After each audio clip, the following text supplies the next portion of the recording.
The member for Higgins. Thank you, Deputy Speaker.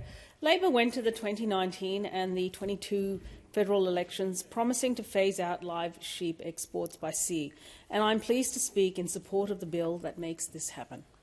Calls for banning of live sheep exports have arrived consistently at my office since I entered Parliament in May 22. People are concerned about animal welfare, and is it any surprise when 26 million Australians own 28 million pets? That's nearly 70% of households. We are a nation of animal lovers, amongst the highest in the world.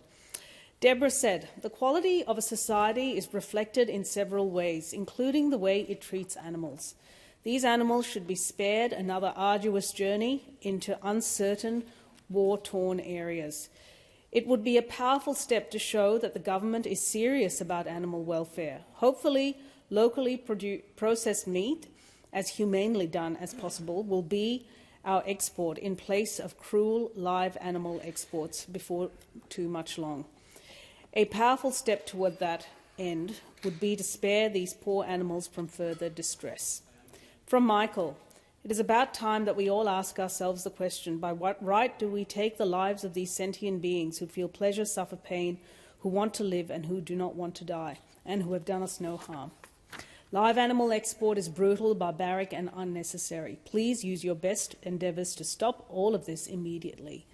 Sarah wrote to acknowledge the tabling of this legislation. "This action is important in bringing agricultural practices in line with Australian society's expectations and upholding respect for animal welfare. Thank you for putting an end to live animal export. We can support agricultural development in Australia in a sustainable and ethical way, and do not need to transport animals across the world in terrible conditions and allow their slaughter to be undertaken at the end of a long journey." These are the voices of Higgins. In 2023, nearly 44,000 Australians signed a petition calling for the Parliament to legislate an end date to phase out the export of live sheep by sea from Australia. A petition to reverse the government's policy and continue live sheep exports by sea received another 10,000 signatures. Several members of the opposition are on the record in opposing live sheep exports from Australia. So these changes are in line with the current views of many, many Australians. But they do not affect communities, but they also, I beg your pardon, do affect communities, particularly in Western Australia, and we acknowledge that. It is important, however, to understand that careful scope and timing of this legislation and the transitional supports that we have put in place in order to support those communities who will be affected. This is how we do things as a government: implement important change in line with community expectations in a timely fashion and provide support and a way forward for those affected. We are trying here to strike the right balance. This change has been a long time coming and has been comprehensively researched.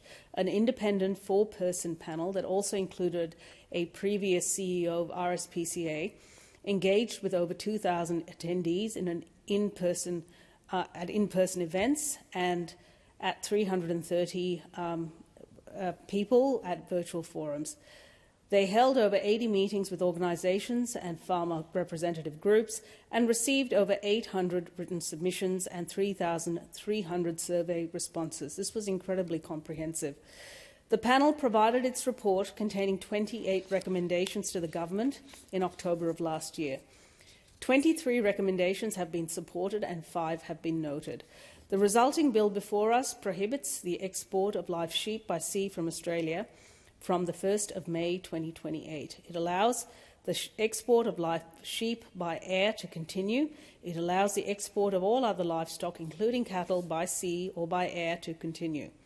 The 2024-25 budget includes $107 million over 5 years from 2024 to 25 for transition support for the phase-out of live sheep exports by sea. Specific measures include $64.6 million for sheep producers and the supply chain to plan and implement transition actions and expand domestic sheep processing capability.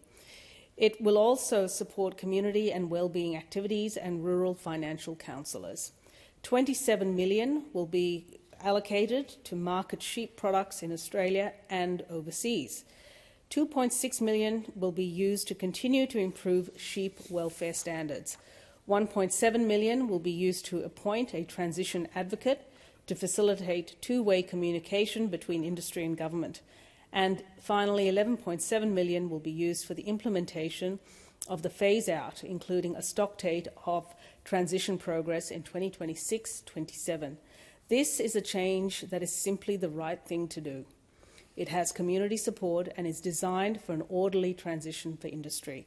The end date provides certainty to farmers, supply chain businesses and trading partners. The change will encourage onshore value-adding, such as domestic meat processing, creating more local jobs. A period of transition also allows for the humane management of existing stock. I'll conclude with words from Sarah, again a Higgins constituent, who said, "Australia can be a leader in ethical treatment of animals and a role model for the rest of the world. You have shown that your government upholds its commitments and has integrity, and that you do what you say you will do." Hear, hear. I commend this bill to the House.